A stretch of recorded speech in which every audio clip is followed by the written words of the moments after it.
Sir Paul, marami kaming nagdadasal na sana makatagpo ka ng babaeng totoong magmamahal sa iyo na wala halong kaplastikan. Yung mamahalin ka kung sino at ano ka. Yung hindi pa bebe at yung respetadong babae kasi respetadong tao ka at very professional. So ayun guys, magandang araw sa inyong lahat at kakatapos ko lang manood nitong vlog ni JRTV kung saan in-interview niya si Sir Paul, nandun sila sa Siargao, no? So napansin ko lang guys na iilan pa lang yung subscriber ni Sir JRTV at kung pwede guys, subscribe kayo sa kanyang YouTube channel kasi part naman siya ng PB Team at ako is nakasubscribe na. Pero ayun nga, alam naman natin na hindi din gaano talaga big deal kay Sir JR yung pagbablog dito sa YouTube kasi may mga ilang buwan, ilang linggo ding mga wala siyang upload sa kanyang YouTube channel. Kumbaga, hindi talaga YouTube yung source of income ni Sir JR TV. Kumbaga, libangan lang niya ito. At so ayun no, tapos ko nang napanood ito at hindi na lang ako magbigay ng opinion. Although may opinion talaga ako, pero ayun nga, at least ako okay na ako na nalaman ko kung ano yung mga bagay na iniisip ngayon ni Sir Paul, mga inuunan niya, ano yung side niya, at ano yung sitwasyon niya ngayon. No? So at least nalaman na natin dahil sa pag-interview ni Sir JRTV at maraming naghihintay talaga dito na may upload ni Sir JRTV yung video ito at isa na ako doon.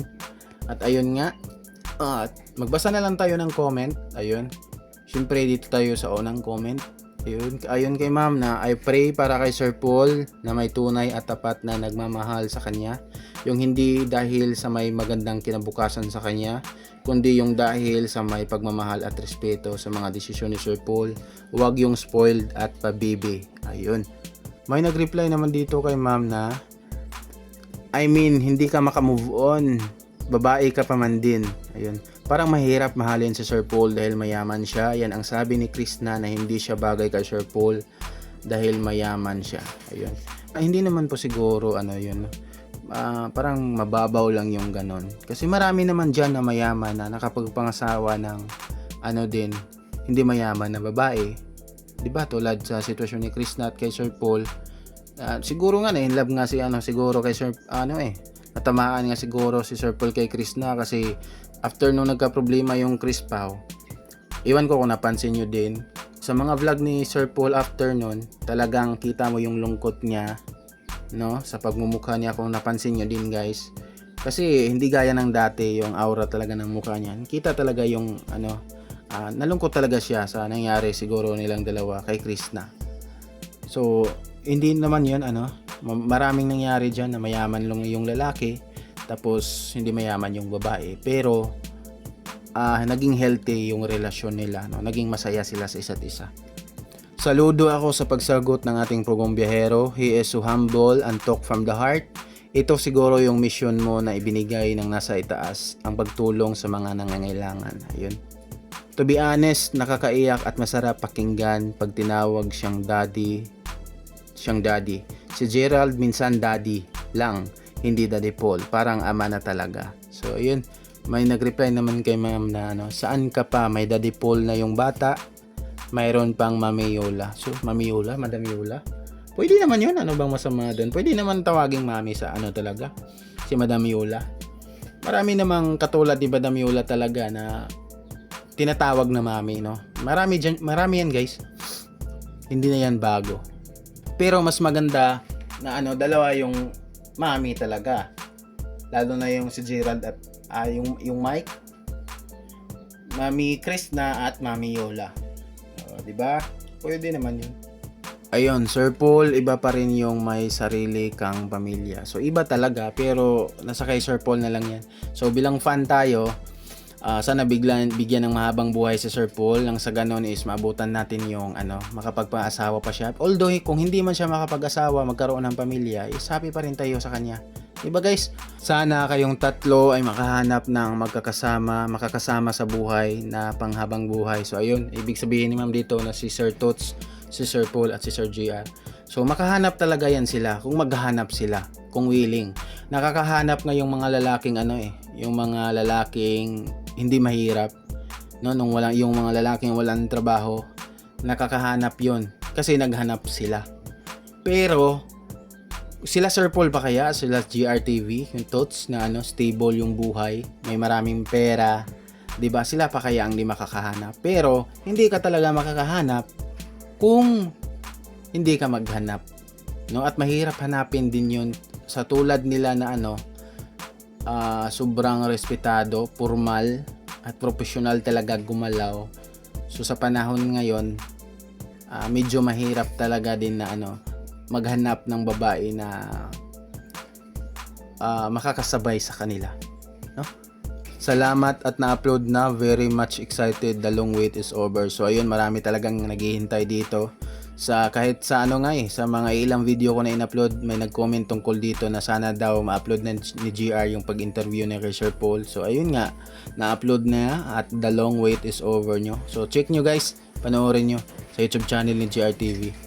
Sir Paul, marami kaming nagdadasal na sana makatagpo ka ng babaeng totoong magmamahal sa iyo na wala halong kaplastikan. Yung mamahalin ka kung sino at ano ka. Yung hindi pa bebe at yung respetadong babae kasi respetadong tao ka at very professional. So ayun nga yun nga yung sinabi ko kanina na mahirap din kasi kapag sila sa Sir Paul maghanap ng makakasama nila habang buhay. Medyo mahirap din kasi 'di ba? Hindi na din kasi basta-basta yung mga achievement nila sa buhay. Kaya kung may mahanap man silang makasama, so sana yung yung hindi sila pababayaan at yung responsable at yung makakasabay sa mga vibes nila, yung professionalism, yung respeto, yung pagiging formal, yung mga ganon, yung nasa lugar, yung pagsasalita, yung paggalaw, yung nasa lugar talaga ba.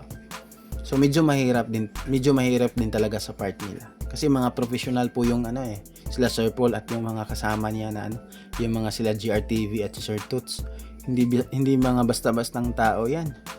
Iba pa rin Sir Paul yung may sarili kang anak kaya kailangan mag-asawa ka. Yes, totoo talaga, no? Although marami namang siguro naman may mga pamangkin si Sir Paul at siguro naman yung mga batang tulungan niya, halimbawa sila Maylin, Russell, siguro naman hindi yan makakalimot sa kanya at siguro magiging grateful sila at hindi nila pabayaan yung daddy Paul nila pagdating ng panahon na tatanda ito.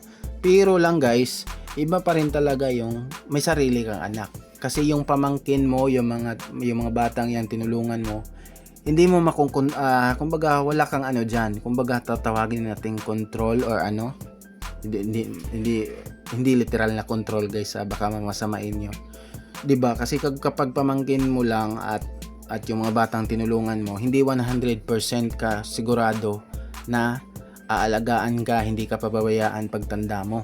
Although mayaman naman si Sir Paul, kaya niyang kumuha ng pwede niyang sahuran pagdating ng panahon, pero iba talaga kapag kasi yung sasahuran mo para alagaan ka or makasama mo sa bahay, pwede kang tatraidorin yan malaking posibilidad nga tatraidorin kasi matanda ka na, pwede kang iputan sa ulo, yung mga ganun. Iba talaga kapag sarili mong anak kasi ama ka niya, ina ka niya, mahal ka niya, no?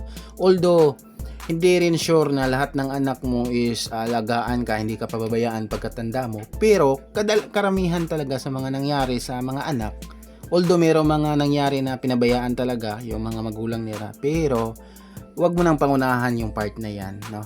Kasi karamihan talaga sa mga anak, sa mga sarili mong anak is hindi ka talaga pababayaan, lalo na nung bata pa sila is minahal mo sila, binigay mo yung gusto nila, naging responsable kang ama or ina. So talagang hindi nila yan makakalimutan at talagang susuklian yan nila ng pag-aalaga at pagmamahal at pagrespeto, no? So iba talaga yung feeling kung may sarili ka ding anak. Pero nasa kay Sir Paul na yan, although basta nasa kay Sir Paul na yan, pero yun lang yung masasabi natin sa part na yan. So sana lang nakahanap si Sir Paul talaga ng magkaroon ng magiging sariling pamilya talaga niya. Hindi pa naman siguro huli kasi 40s pa naman si Sir Paul, bago lang siya nag 40 years old, no? Mahahanap mo rin Sir Paul ang totoong nagmamahal sa iyo. So ayun nga, sana nga po guys, isa po talaga yon sa mga hinahangad natin. Wow, parang ni Slim na si Toots kay Sir Paul. Support kami sa inyong team, ingat kayo. Ayun. Yes, true Sir Paul. Marami dyan nag-asawa pero sa bandang huli hindi rin naging success. Mahalaga may family, blood ka, matatawag na mga true friends till the end. So ayun, yun din talaga. Okay naman yun talaga. na ano, importante may pamilya ka, no, mga kapatid mo, pamangkin, mga true friends. Pero para sa akin guys, iba talaga yung feeling na may ano no, 'di ba? Para ano naman ni Sir Paul, maramdaman naman niya yung feeling na may sarili kang anak. Para maramdaman naman niya, no? Pero wag niyong anuhan guys, wag niyo akong ibas na personal na yan yung mga ganun. Kumbaga opinion lang natin ba? Kasi yun naman yung napag-usapan nila dito. Related naman sa mga napag-usapan nila sa interviewing ito. At ayun, react ko lang yung mga comment dito, no? Pinapaliwanag ko talaga guys kasi meron kasing iba na parang sobrang hindi malawak yung pangunawa ba, parang hindi nila magigets yung point mo at ibabash ka na lang. GR, ang ganda ng usapan na ito kasi nailatag lahat ni Sir Paul ang mga bagay at plano niya sa mga ginawa niya, at tama talaga na importante ang health kasi paano makatulong kung affected ang health mo. Kaya Sir Paul, we're just here to support you. Lahat ng layunin mo na ginawa, kaya maraming thank you sa iyo. God bless you always. So ayun lang guys for this video, no. At ayun, sana hindi pa nakapanood, check nyo ang kanyang YouTube channel ni GR TV guys, kasi na-upload na po ang kanyang pag-interview kay Sir Paul. Ayan, 2 hours ago pa.